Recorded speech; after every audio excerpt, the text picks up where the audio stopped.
Hello and welcome to Shayanti Fine Arts.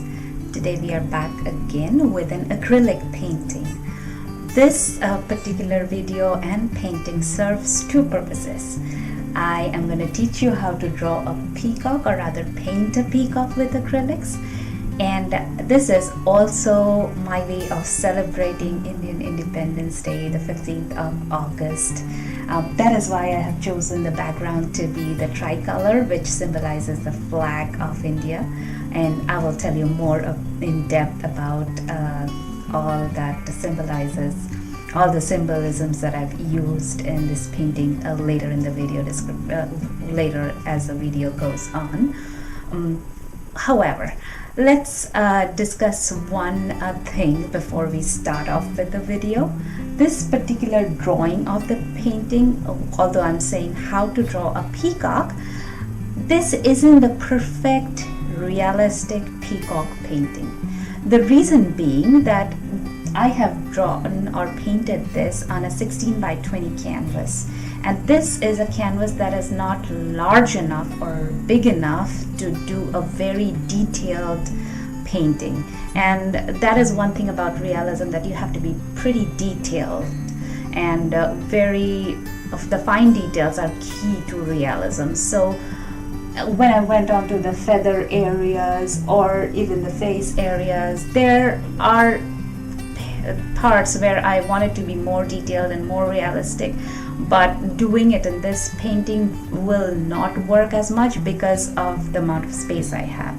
If you want to do a more realistic work, I would advise that either choose a much bigger canvas, go for 16 by 20 or maybe even larger, or a better way to do it is break it down into parts, like maybe draw just the thorax of the peacock in this entire canvas, or maybe focus more on the feathers if that is where you intend to go, if that is what your goal is. Although this is pretty much how the feathers and everything go, but once again, this is not the perfect realistic peacock drawing tutorial. Later in the upcoming videos, maybe in a month or so, I will make more videos on how to draw more realistic peacock feathers, and I'll do more details about that. And maybe I'll work more on the thorax and break it down into parts so that you can learn more about how to draw the peacock. But as of this one, this is not the perfect realistic one, but it's still a very fun and great painting for you to follow on. It took a little bit of time because of the lot of details, but I'm not going to say that it's a very, very hard painting. It is labor intensive, but not hard. Anybody in the intermediate state of painting, you can easily do it, but it will take time. So without much ado, let's move on to the video. Thank you for watching, and do not forget to like, comment and subscribe. That is the best way to keep in touch with whatever I'm currently working on and what is coming up. Thank you once again. I am starting off with the background, and first I'm putting in a saffron or an orange color. I'm being very messy at the very beginning, using a lot of water and paint, and because I know that I'll come back with a mop brush like you just saw. I'm letting my brush strokes show, but I'm eventually coming back with a mop brush and blending it all. The top part is orange. The middle part of the background is white, and the bottom part is going to be green, and which are the three colors of the tricolor Indian flag, which is which is a point of me painting this painting to celebrate Indian Independence Day. Like I said, I am pulling in greens at the bottoms, and initially I'm just applying the paint like crazy, not caring about my brush strokes because I know I'm just coming back with a mop brush and taking care of all those brush strokes.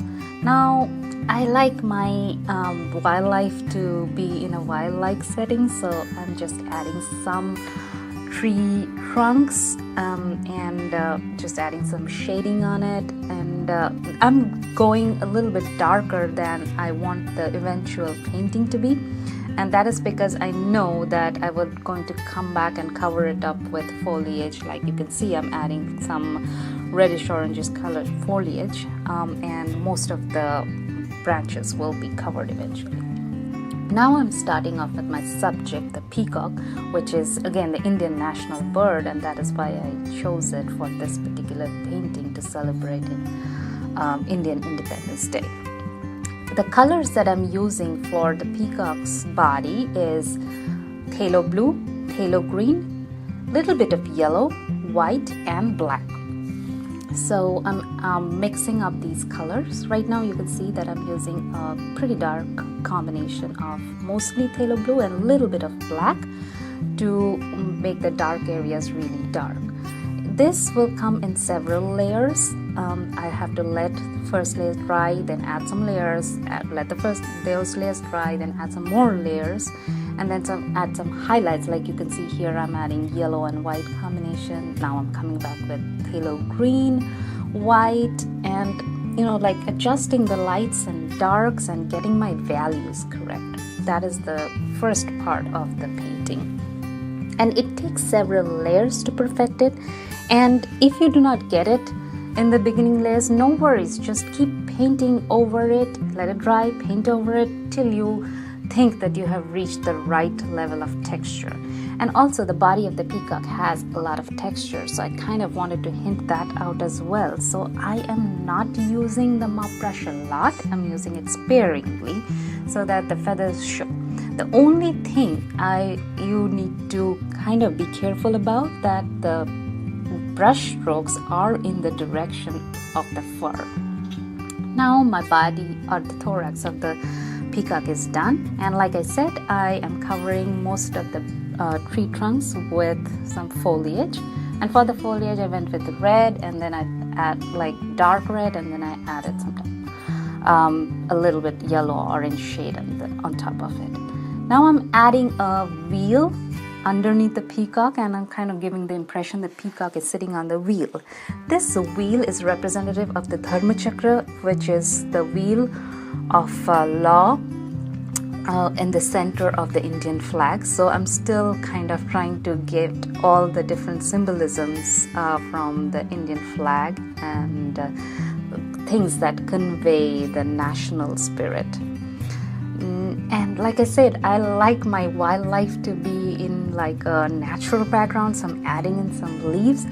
If it would have been just a painting of the peacock, I would have probably added more greens, more leaves, and covered most of these wheels. But I wanted this wheel to show, so I added just a little bit of greens in the corner. Now I'm coming to the body of the peacock. And this area I'm kind of using a combination of raw umber, blue, black, and a little bit of white. And on the top of the body I'm using phthalo blue and black basically. And I'm kind of keeping, the only thing that I'm being careful is once again the direction of the fur, because I know on top of this I will come back with several layers of paint, but the initial layers will kind of somewhat show no matter how many layers I put. So it is important that you pay attention to the direction of the fur and you use the brush strokes accordingly to generate the right direction. Now I'm coming back with a combination of cream, which is like mostly white with a little bit of cad yellow built to it, and kind of hinting the feathers on the wing. On the back of the peacock's body, I'm adding the darks first. Most of this painting I will add on the darks first and then go on with the light. Now I am adding a combination of peach color to it, coming back with some yellows.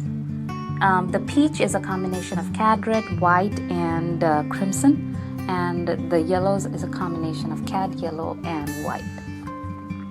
Now on the side wings I'm adding some details. I'm majorly using phthalo blue and phthalo green in combination, and when I want the real darks, real shadows, I'm pulling in some blacks as well, like I'm doing right now. For the darkest darks I'm pulling in some blacks. I'm coming back with a combination of a little bit of yellow, and somewhere or some places I'm using blue and white depending on the reference photo, just go along with it and accordingly add your lights and darks. It's mostly, like I said, it's mostly phthalo blue, phthalo green, black, white, a little bit of yellow. Now for the underbody, I'm using kind of peach color, yellows, and I will come back with whites for the details. Once again, like in every part of the body, the only thing that you need to be concerned about that your brush strokes are in the direction of the fur, so that whatever shows from underneath the top layers are still in the right direction. Now I put a base layer of sap green for the feathers, or rather the back feathers of the peacock.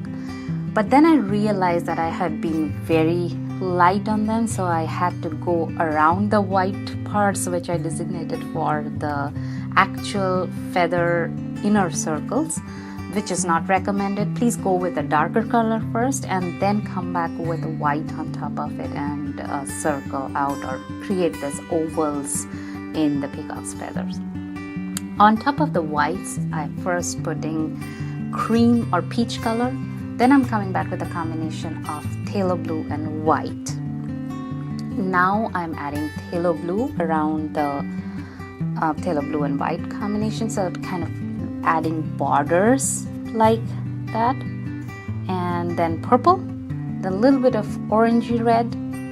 Right now I'm doing the body of the ovals or tear-shaped feathers with an orange color, and then the top part I'm coming back with a reddish color, which is basically crimson with a touch of yellow. I'm adding some highlights with white in the tip of the feathers, and now I'm darkening the edges around by going with phthalo blue, phthalo green, and black combination.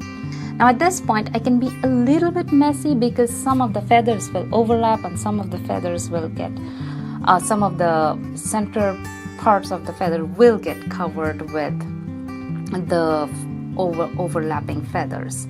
So I can get messy, but I don't want to get too messy. I'm adding some little highlights in the eyes, and that is coming to the end of my painting. You can see that although this is not super realistic, but it is very good like representation of a painterly styled peacock. If you are anything between beginners and intermediate level and you want to start painting a peacock, this is a great way to start off, and then you can go to a bigger canvas and paint an even better, bigger, wonderful peacock. Thank you for watching.